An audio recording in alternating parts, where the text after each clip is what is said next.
I don't know about you, but to me it feels like Bein Hazmanim gets longer and longer every year. Did you know there are some yeshivas in Eretz Yisrael that actually give off more than a week before Rosh Chodesh Nisan? That means over 5 weeks of Bein Hazmanim. That's a really long time. Too long in my opinion, but it is what it is. And the question is, as parents, what can we do to give our sons a more productive Bein Hazmanim? Now, in all fairness, your son has worked hard. He had a long winter's man. He probably accomplished a lot. And he deserves some downtime. He deserves a break. He deserves to decompress. There's no question. But at the same time, I think we can all agree that sleeping until noon, playing on the Xbox all day, listening to sports radio all day, or worse, is probably not the best way to spend his time. In fact, it's unhealthy. He won't be happy. He won't feel productive. And there's got to be some kind of balance. Of course, you can spend all day listening to Senate confirmation hearings of Neil Gorsuch for Supreme Court Justice, but then he might die of boredom.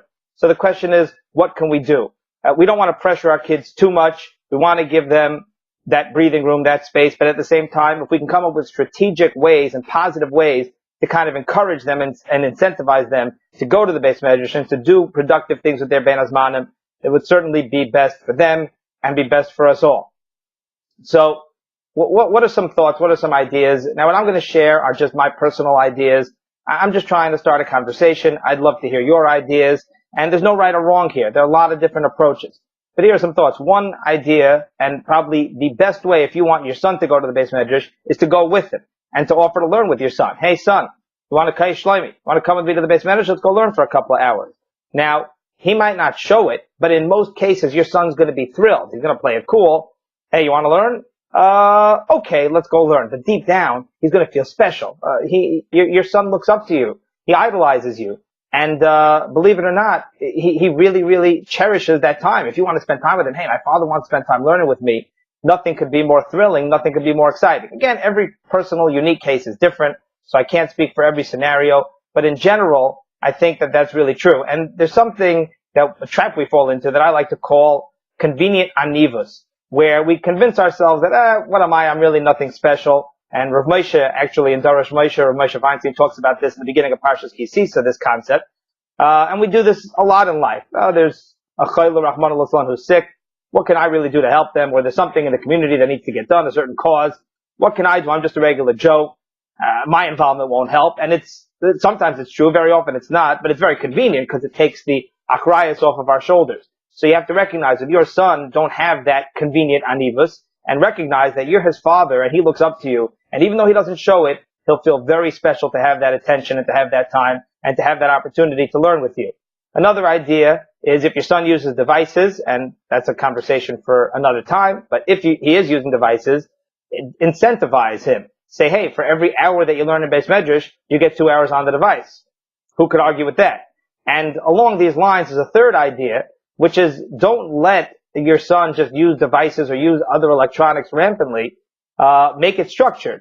In other words, if they just have access to the device all day long, you're asking for trouble. But if there are only certain hours out of the day where they can do those things, then that means the rest of the time they'll be more bored, they'll be more listless, they'll want to get out, they'll want to go to the Beis Medrash. So recognize that if you give them distractions all day long, they're going to grab them. But if you don't, and you structure it and you tell them this is a time for distraction, but this is a time where you got to unplug, that could actually get them out to the Beis Medrash or get them out doing other things. Doesn't have to be the Beis Medrash. There could be other things that they do that are productive.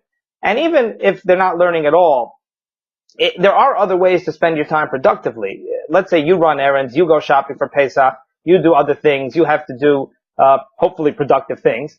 Take your son along with you. Now you're saying to me, well, hey Shlomi, you want to come with me shopping? Shlomi's going to say, no thanks. Okay, fair enough. But why don't you go out to eat with him? Take him out to eat afterwards. Hey, let's go shopping, and then afterwards, we'll go and get some schnitzel. That's a win-win for everybody. And I always enjoy, I confess, it's partially lishma, partially lishma, but taking my kid out, semi-lishma to eat, I like eating schnitzel too, so everybody wins. So I think that that's a great technique, a great strategy. And, one more point, we like to look for the quick fix in life. We always like to find the magic formula and use that and watch it work wonders. And that's not real life. Even if you find the perfect strategy, there's no such thing as the perfect strategy. So the perspective here is not, hey, let me make my kids Bein Hazmanim be super productive. The perspective is that it's incremental. And if I can do a little here and a little there to get them in the right direction, to push them in the right direction, then they'll benefit. Over time, they'll benefit. It slowly but surely will move them in the right direction. So if you're looking for the wonder drug, that's not going to happen. But think about it this way. Every hour, every day that you get your son to learn for an hour is an hour that he learned, that he wouldn't have been learning otherwise. So, it's little victories. Don't look at the bigger picture. Think big, but look for the small victories day in and day out. And that's really the approach where over time, I think you'll be most matzliach. And the final point is, who are you really saving here? You're really helping your son more than anybody else, doing him a big favor, because very often, kids come back from Eretz Yisrael or come back from yeshiva from Bein Hazmanim, and they have a bit of a yerida. They know what they're supposed to be doing, and even though, yes, they deserve downtime, but they still sometimes will feel down on themselves, and they'll feel guilty, and it could be very unhealthy. So you got to be really careful. So the more productive your son is during Bein Hazmanim, the healthier it is for everybody involved. And furthermore, it's probably not a bad idea to remind them every few days. Once won't really cut it. They won't remember. They won't believe it. But every few days, say, hey, listen, Shlomi, you really accomplished a lot this winter's man. You did good. You deserve a break. Now, it's always a tricky balance. This is probably the biggest struggle in parenting. You don't want to push your kid too hard in one direction, but at the same time, you don't want to just condone everything either. So you got to figure that out. But I believe that if every few days you remind your son, hey, listen, it's okay. Don't worry. I think that that'll reinforce to them that they're okay, and it'll take away a lot of their guilt, and it'll certainly give them a much healthier perspective. Thanks for being here once again on matzav.com and the jewishnewschannel.com, and we'll see you next time.